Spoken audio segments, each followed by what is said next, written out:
Salut tout le monde, c'est Enisno et aujourd'hui dans cette nouvelle vidéo je voulais vous partager une petite histoire qui a un lien avec les nouvelles technologies et aussi les anciennes technologies, on va le voir, et donc c'est pour ça que je vais vous en faire part dans cette nouvelle vidéo. Si ça n'avait aucun rapport avec la chaîne je ne l'aurais pas fait, et donc dans cette vidéo je vais vous raconter comment j'ai pu utiliser un objectif pour appareil photo qui date de à peu près une trentaine d'années sur un appareil très récent, donc c'est-à-dire l'appareil photo que vous pouvez voir en ce moment. Donc en fait il se trouve que il y a quelques mois j'avais acheté un nouvel appareil photo, c'est celui qui est en train de me filmer actuellement, et j'étais en train de chercher des objectifs pour avoir plus d'objectifs à mettre sur l'appareil photo.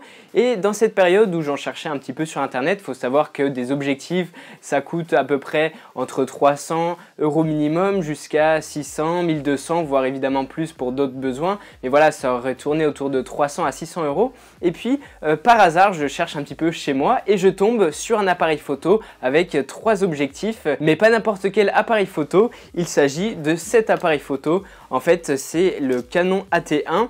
Voilà, vous pouvez le voir ici. Donc c'est un appareil photo qui date d'il y a une trentaine d'années. Voilà, les premiers modèles ils étaient créés en 1977 et donc celui-là il avait dû être acheté vers 1980 par là. Donc voilà, ça fait bien presque une trentaine d'années. Donc c'est un très vieil appareil avec une pellicule et tout ça, un système vraiment très différent des appareils photo qu'on a. Et donc il y avait cet objectif ainsi que celui-ci. D'ailleurs c'est plutôt celui-là que j'ai pu utiliser par la suite.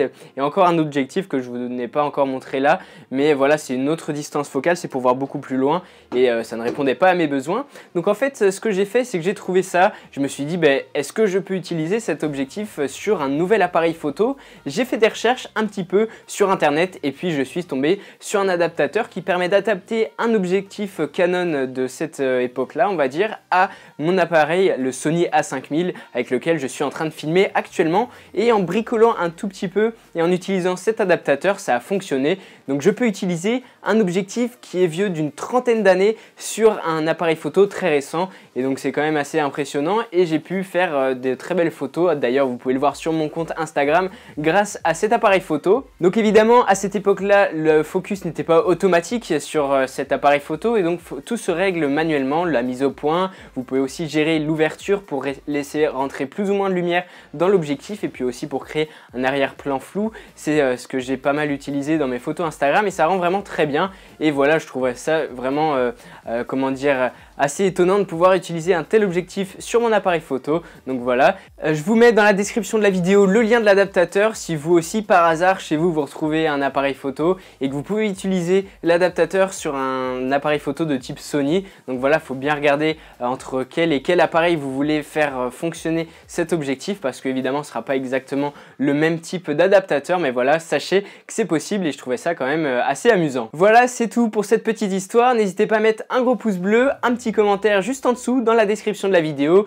N'oubliez pas évidemment de vous abonner à ma chaîne, d'appuyer sur la petite cloche pour être notifié lors de la sortie de mes prochaines vidéos. Vous pouvez également me suivre sur Facebook, Twitter, Instagram. En attendant ma prochaine vidéo, portez-vous bien, on se retrouve très bientôt.